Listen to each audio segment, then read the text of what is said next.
এই যে সামা মাহফিল করে না কাওয়ালি, কি তাকওয়া পরহেজগারি, মানুষের সামনে ভিতরে ভিতরে সবাই বসে বসে শুনে, ভিতরে ভিতরে যতগুলো মানুষ কাওয়ালির ভিতরে ফতোয়া দেয় সবাই কাওয়ালি শুনে, সবাই। আপনি যদি তাদেরকে জিজ্ঞেস করেন বিসমিল্লাহ পড়ার লিস্ট বলতে পারেন। মানুষ তো আপনি আপনার মধ্যে সুর ইম্প্যাক্ট করে।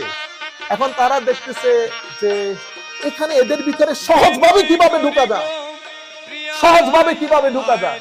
যেমন আমি সারাদিন ওয়াজ করলাম, আপনার মনে কোনো কিছু নরম হইল না, কিন্তু একটা বিচ্ছেদের কালাম পরে আপনার ভিতরের জগৎকে ব্রোকেন করে দিয়েছে।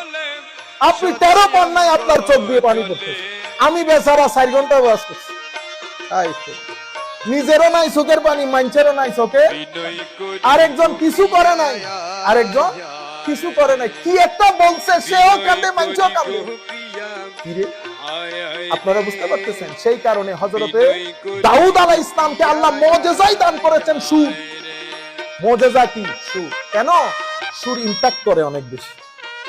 এই কারণে আমার আল্লাহ মানুষের ভিতরে, আপনারা দেখেন আমরা যখন আমাদের কামরানো যখন কেরাত করতেছে, ভিতরে লাগে না ভালো? ওই জায়গার মধ্যে যদি একজনে আমার মতো করে এই ড্রাই আকারে পড়ে ফেলতো, ভালো লাগতো? ভালো লাগতো। আপনারা যখন মদিনা শরীফের মধ্যে, মক্কা শরীফের মধ্যে নামাজ পড়েন, শেখ সুদাইস যখন নামাজ পড়ে, আপনি কি আয়াতগুলা বুঝতে পারতেছেন? পারতেছেন না তো, কিন্তু অজর দ্বারা পানি পড়তেছে। তাহলে আপনি আমাকে বলেন তো পানিটা কেন পড়তেছে?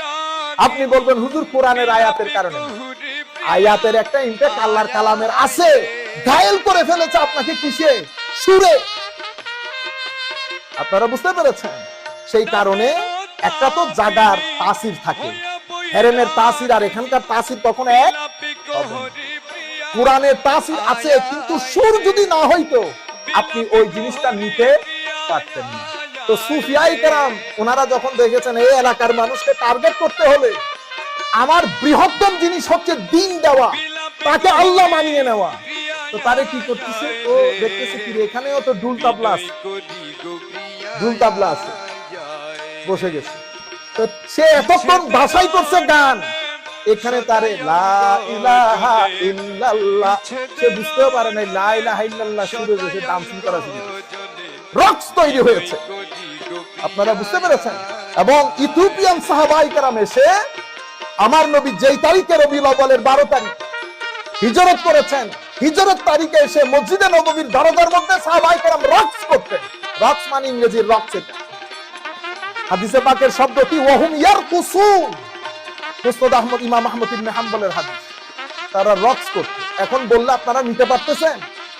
শিরকের ফতোয়া, বেদাতের ফতোয়া পাগল করে রেখে দিয়েছে উম্মতে মুহাম্মদ সাল্লাল্লাহু আলাইহি ওয়াসাল্লাম। এখন বললে এই যে এগুলা এমনিতে আসছে, এগুলা